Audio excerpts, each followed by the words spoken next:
Welcome everyone to Olmsted House. I want to thank you. As of late we had my dear husband's Tommy's birthday party last week, and I just wanted to say thank you so very much for remembering his birthday, and he also sends his good wishes and great amount of thanks.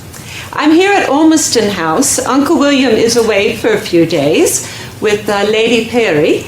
And my dear husband, of course, once again, is off on contracts. So while I was here, I've been talked into doing something by both my sister Elizabeth and my sister-in-law Nina. They love how so very often when we get together, I like to talk about fashion, preparation, and all that goes into properly preparing of course, before we have a beautiful party or ball. And, well, they've talked me into, ladies, having one of those here today. And I know you're looking about, wondering why we're in the boudoir. This beautiful bedroom, this guest bedroom that Uncle William has placed me in, is very, very comfortable, as you can see. And I thought it would be quite perfect for me to have this ladies' social, a quite intimate one at that. And of course, should any males come into the house, any gentlemen come into the house, we will be upstairs, so they should not see our intimate items. Well, of course, where I should start, ladies, when we're preparing for a special evening or a special party or a special picnic, and let's not forget the wonderful Christmas parties, a lot goes into our preparation. And I truly don't believe our husbands sometimes realize how much we do. And ladies, and to the ones that are engaged and not married as of yet, I don't believe your fiancés are quite aware with everything we go through. Now, where to start? With our hair, I believe would be a good place. Now, I'm sure you've seen all the advertisements out there about curling our hair. It seems we're always curling our hair. And when we're always putting these curling tongs that we heat up by the fire into our hair, and oh goodness, have you heard of the new invention by a Dr. Lessler? I understand he's burned his wife's hair off at least twice. Yes, twice in this study, this experiment. He's putting all these rods in her hair with all sorts of paste and that new chemical that they're all talking about that seems to be the wonder chemical, asbestos. So I don't know very much about it, but ladies, I do suggest you stay away from as much heat to your hair. Now, of course, the curl is quite appealing and is quite romantic. Not to mention, we also have Valentine's Day coming up, and I do know my dear friend Lizzie Craig will be having her annual party. So some things to suggest, ladies. When we are wanting that curl of hair, initially, let's start with a freshly shampooed head of hair. I strongly recommend a coconut cream, which is a great moisturizer. And when you're done shampooing and when you're done rinsing with the coconut cream, I do also, excuse me, and I haven't had a bit of wine. I suggest rose water as a final rinse. It smells wonderful on your hair and it gives a wonderful sheen. Now, ladies, about 2 days out from our annual ball or a dance you may be attending or a picnic, I suggest that you give your hair a good shampoo.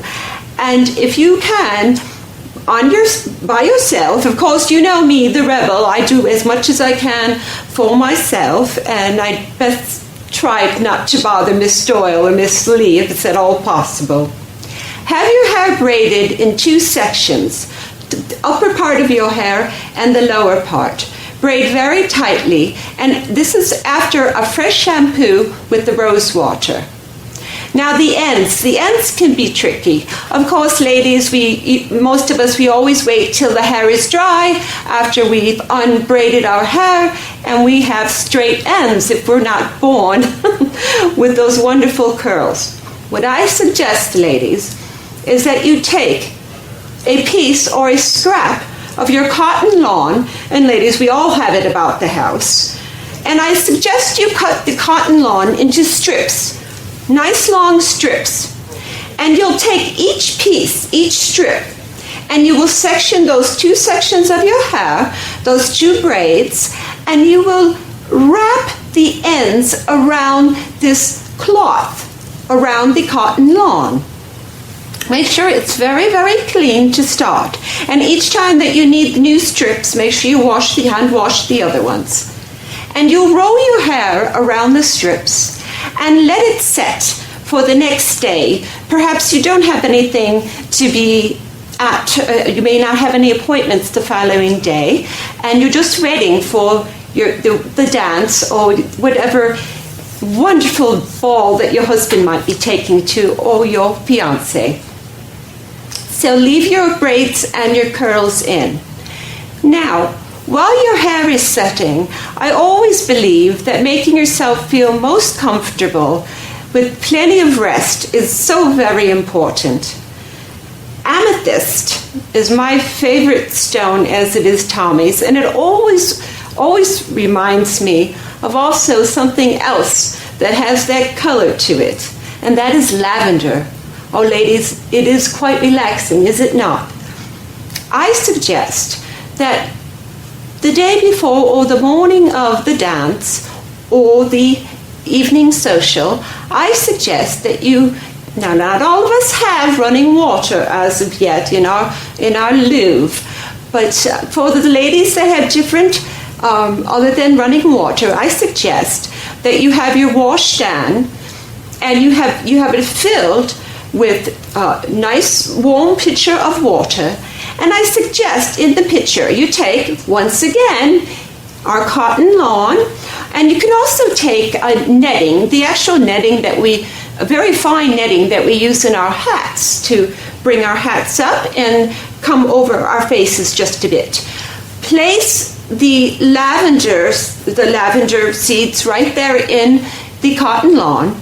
You can also add salt, pure salt, and you will tie these up into a little bag and tie it at the top, and then you can place this inside your pitcher of water. Let it sit in there for some time to soak, and then of course you can use that wash water when you pour it into the basin. Another thing you can do is of course put it in another pitcher of water or several pitchers of water, and if you have the help of your domestics, they can pour it over you in a strip wash, of course in the big silver pan, which is also quite convenient. I, of course, recently my husband has installed a full Louvre in our home, so I am able to enjoy a bath. So I just put my tied bag of salt and lavender, and I tie it on the end of the faucet of my tub, and I just let the water run through it. It's quite relaxing and exactly what a lady needs just before she is to put all that work into her appearance before her debut at the social or at your dinner party, or if you are lucky enough to be coming to Miss Craig's Valentine party. I suggest you rest in some of the finest cotton lawns. Now, ladies, I'm sure we all have our favorite nightgowns, our evening gowns, and I suggest after you've had your warm bath or your warm strip wash that you put on one of the nicest and softest cotton lawn gown you have. Now, of course, you can see the blue ribbon through mine. Blue is quite a favorite of mine. And you rest, and while you're resting, I suggest some of the new things that are out in the Ladies' Home Journal. Ladies, have you received your recent home journal, the Valentine's number? Well, I have mine here, and what I plan on doing just before, and I'm resting after my bath, they have a wonderful article in here. It's the behind the scenes secrets of engaged couples. Ooh, sounds quite interesting. I look forward to that. Now, the day has come, we'll say, and that the morning has come for you to ready for the evening or that late afternoon party? Well, there are so many garments that I don't believe our men truly understand just how much we go through. Quickly, I will also say, before I go into the finer garments, that ladies, as we know, it can get quite cold here in Belfast. And I have here, and ladies, don't be shy, it's just us ladies here. And here is a pair of ladies' knickers, winter knickers, or should I say ladies' union suit. And of course, there's a button in the back for open and convenience, ladies. Our other union suit that we have goes as far as just above your elbow and about your knee, just below your knee. So it does not stick below your petticoats. Ladies, I highly suggest you wear these at this time of year. It will keep you quite warm. Now, and if you just excuse me just a moment. Thank you very much. We go into the exciting pieces of our wardrobe. Well, ladies, of course, when we prepare, one of the first things we're going to put on for our evening is we're going to prepare ourselves with our knickers and our camisole. Well, this first one here is a combination both of your camisole and your bloomers, and this is quite lovely. And actually, this is actually a piece from my wedding trousseau. May I tell you that the night of our wedding honeymoon, may I tell you, my husband was quite overwhelmed when he realized how many layers of undergarments I had on. So here's a piece from a wedding trousseau, mine to be specific. Now another type of under item, and by the way, these items will go underneath your corset, so it's not to pinch your skin and have it go on quite evenly. You can have a chemise, another camisole cover, right here, a corset cover, whichever you chose to call it, and that can go underneath. And then here you have, of course, oh goodness, here's another pair of my wedding bloomers. And we will talk momentarily how important it is to have a plenitude of whites in your wedding trousseau. And as you can see, the beautiful, beautiful peach ribbons. I do love peach and pink, of course. Now, there's two different types of camisole covers, corset covers. This being now all the rage, this is the pigeon breast camisole, and I'm going to go ahead and I'm going to try to button it up here so you can get a better look at what I have. I should have buttoned it up, ladies, before you came over, and there you are. And you see all the ruffles in front. There's about 3 ruffles in front, and that helps to create your pigeon breast, which is quite becoming and quite attractive to our men.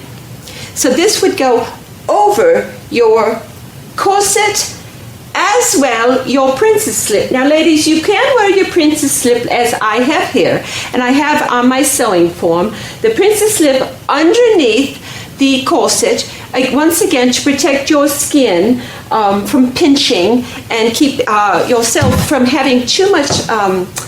Things do tend to get quite warm, and you have a bit of sweating. Yes, perspiration. I can say those words with just us ladies here. So the cotton, I do very much suggest you all wear cotton as much as possible. The cotton is very, very soft, and it helps your skin to breathe. And once again, as you can see, it covers the entire length of your body, which will also protect your gowns from all your skin oils. The only issue I have, as you can see with the princess slip, is that you will have to pull it up so you can attach your garters to your stockings.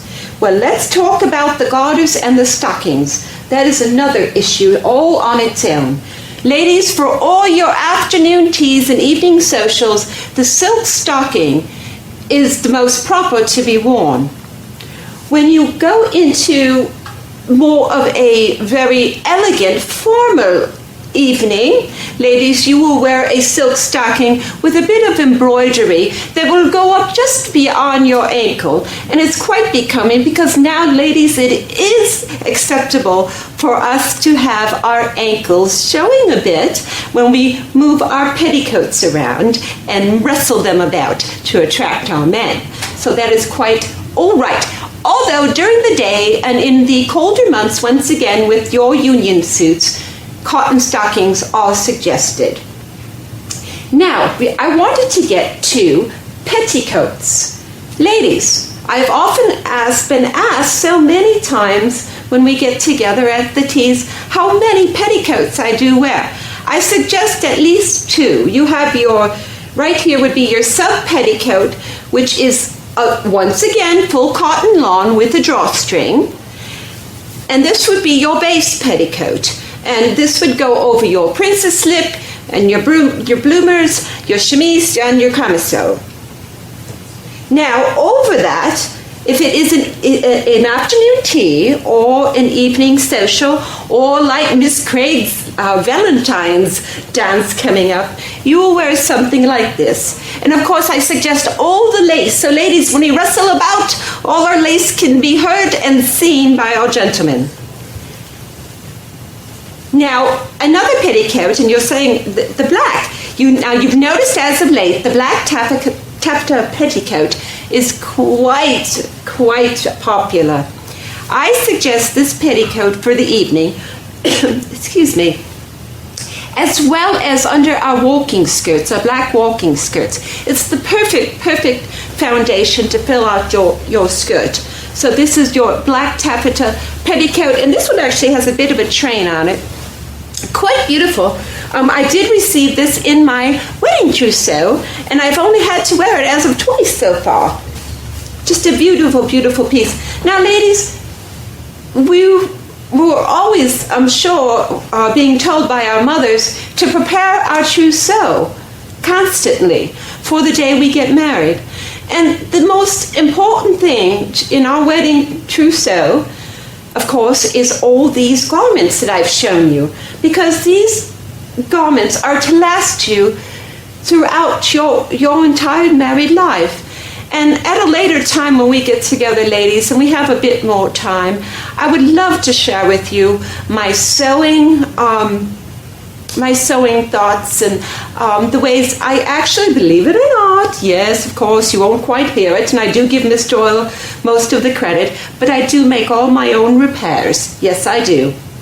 And perhaps at another social, I can show you how I make these repairs just myself with more cotton lawn. And so, ladies, I suggest, should you step on your petticoats, should you have a tear, please don't worry. They can all be fixed, and I shall tell you how to do that, so you don't have to rely upon so much your domestics.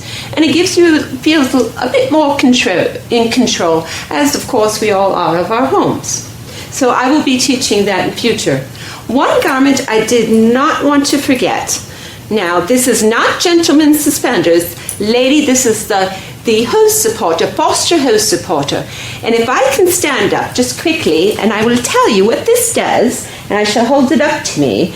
This helps to tuck in your tummy and pulls up your stockings. And at the same time, the belt goes around the waist, and this helps to create the proper S-bend silhouette that you do create with your corset. And it's quite becoming. It also helps you with your posture, and it helps to release you of some of the back pain we all do experience from time to time. I know I do. And I also wanted to say that we, of course, ladies, we go into a lot besides the clothing to ready. As I was telling you about the hair earlier, and that I do suggest that you stay away from the curling tongs and as much heat on your hair as possible, because as I had said, that Dr. Lessler, who had made that newfangled contraption, burnt his hair off, his wife's hair off twice. So I suggest that you take heed on that and not be putting the heat to your hair. Some of the things that you can do, and they're all permissible, for the evenings. Ladies, in the evenings and for those special balls and those special dances, ladies, it's okay to add more to your hair, because ladies, in our era, the most how would I say, attractive thing is to have big coiffed hair. So here we are, and these are called hair switches, and you can always add these into your hair, and you can buy them through the Ladies' Home Journal. They have plenty of them, plenty companies offering the hair switches, and you can add this into your evening hairstyle, and no one should know the difference. In fact, you can also even add in your own little side curls that pin right in. Well, ladies, I do know that I've been talking a bit long, I must say, but I just wanted to invite you over and just quickly have a bit of a social. I did enjoy the tea earlier, and I hope I've been of some help to you in preparing for your upcoming Valentine's Day dance and the spring balls. Thank you. Welcome back, everyone. It was a pleasure to be able to offer you this special segment of Titanic, Mrs. Thomas Andrews, Undressing the Edwardian Lady. I do hope you enjoyed it. I do hope you found it quite educational. And I'm hoping to do more in the future of these segments, hoping to help you to ready for, of course, we have in April the remembrance of the Titanic coming up in April. And many people are busy. Titanic balls, Titanic remembrances, and of course, ladies, you're all preparing for that. So I'm hoping you can use some of the things I will be teaching in these segments from time to time, and they are the actual true things I do to ready every time for a show or a program. So I hope they're of some help to you. I wanted to show you this special dowel that has been sent to Titanic Mrs. Thomas Andrews, and it's a beautiful dowel. It's been donated. She's gorgeous, and what it is, this is a very special doll. She is a reproduction of a porcelain face, doll face, that was found in the debris field of the Titanic. And she's just adorable. Her eyes are a little light, almost like pink, but she's absolutely beautiful. And she's dressed as the dolls were exactly back then. In fact, everything is done to great detail. And once again, I just want to thank everyone that supports my work and is always there, sending things in, donating items. Thank you for all that you do. Thank you for believing in me, and thank you for supporting my work. And of course, I will never end a show without saying how very much I appreciate the inspiration of my father, Stanley, and how his love and dedication of my work continues to go on, and I know he's always with me. Thank you once again, and continue to enjoy our show.